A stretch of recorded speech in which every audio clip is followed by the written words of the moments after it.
அதிமுக முன்னாள் அமைச்சர் ஜெயக்குமார் நம்முடைய இணைந்திருக்கிறார். ஹரியானால மீண்டும் பாஜக அரியணை ஏற போற மாதிரி இருக்காங்க. ஜம்மு காஷ்மீர் ரெண்டா பிரிஞ்ச பிறகு அங்கே காங்கிரஸ் வருகிறது. எப்படி பாக்குறது அண்ணா? இப்போ எந்த ஒரு தேர்தல் முடிவுகளாக இருந்தாலும் சரி, எந்த கட்சியாக இருந்தாலும் சரி, அது மக்கள் ஏற்றுட்டு தான் ஆகணும். அதனால மக்கள் அளிக்கின்ற அந்த தீர்ப்புக்கு தலைவணங்கி ஆகணும். அதுதான் ஜனநாயகத்துடைய மாண்பும் கூட. எனவே அந்த வகையில் பார்த்தீங்கன்னா இப்போ இந்த முன்னணிகள் தான் தெரியுது. அதனால ரிசல்ட் முழுமையாக வரும்போது எங்கள் கருத்தை சொல்றோம். அகில இந்திய அளவில் பாஜக இருந்தக்கூடிய மாநிலத்தில் 3வது முறையா வர்றதையும் நம்ம பாக்குறோமே ஹரியானால. அதனால இந்த கேள்வி உங்ககிட்ட வைக்கிறேன். இதுக்கு பார்த்தீங்கன்னா நீங்கள் அந்த மாநிலத்தில் இருக்கிற இஷ்யூ, அதாவது பிரச்சனைகள், அது நீங்கள் காங்கிரஸ் கிட்ட தான் கேட்கணும். இதுக்கும் ஏடிஎம்கே என்ன சம்பந்தம் இருக்கு?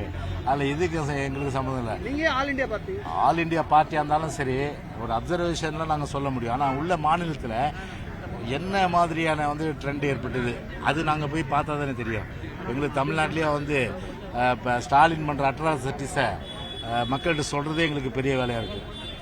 இன்னைக்கு நடந்த இந்த மனித சங்கிலி போராட்டம் ஏதேனும் தாக்கத்தை ஏற்படுத்தும் நினைக்கிறீங்களா களத்துல? கண்டிப்பா மக்கள் உணர்ந்துட்டாங்க. இப்போ அதாவது விலைவாசி உயர்வு ஒரு பக்கம், சட்ட ஒழுங்கு பிரச்சனை ஒரு பக்கம், அது மட்டும் இல்லாமல் போதை கலாச்சாரம் அது பெருமளவு அது சர்வசாதாரணமாக போதை மருந்துகள் கிடைக்குது. அது பிற அடிப்படை வசதிகளில் மழைநீர் பிரச்சனை, மழைநீர் கால்வா போகிறதுக்கு எதுவும் இல்லை. இப்போ என்னன்னா இப்போ இது கார் ஷோ நடத்திட்டாங்க. இப்போ இது ஏர் ஷோ இப்போ நடந்து முடிஞ்சுது. அடுத்தது இவங்க ஒழுங்காக பண்ணனா போட் ஷோ தான் நடத்தணும். யார் மழைநீர் காலெல்லாம் தூர்வாரி தண்ணி ஒழுங்காக போவிட்டா போட் ஷோ தான் நடத்தணும். அடுத்தது இந்த 5 பேரோட உயிரிழப்பு என்ன அதிமுக டிமாண்ட் வைக்கிது? அவங்களுக்கு 5 லட்சம்ன்றது போதுமானது கிடையாது. அவங்களுக்கு உயர்த்தி கொடுக்கணும் இல்லையா? ரெண்டாவது உயர்நீதிமன்றம், ஏன்னா இது பொய் சொல்றாங்க, அத்தனையுமே பொய்.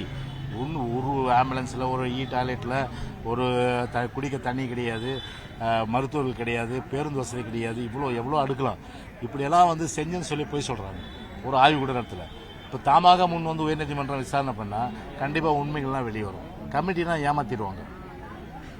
உங்க பகுதியை சேர்ந்தவங்க, வடசென்னை பகுதியை சேர்ந்தவங்க 2 பேர் உயிரிழப்பு எப்படி பாக்குறீங்க? ஏன் உங்க கட்சி சார்பா அவங்கள சந்திக்க, அவங்க குடும்பத்தை சந்திக்காம இன்னும் இருக்கு?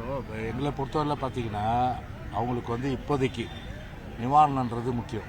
ஸோ அந்த வகையில் பார்த்தீங்கன்னா 5 லட்சம்ன்றது 10 லட்சமாக ஆக்கணும். அந்த குடும்பத்துக்கு வேலை வாய்ப்புகள் கொடுக்கணும். அதில் எங்களை பொறுத்தவரை அந்த குடும்பத்துக்கு என்றைக்கும் நாங்கள் உறுதுணையாக இருப்போம். நாங்கள் கண்டிப்பாக அதை குடும்பத்துக்கு வேண்டியது செய்வோம்.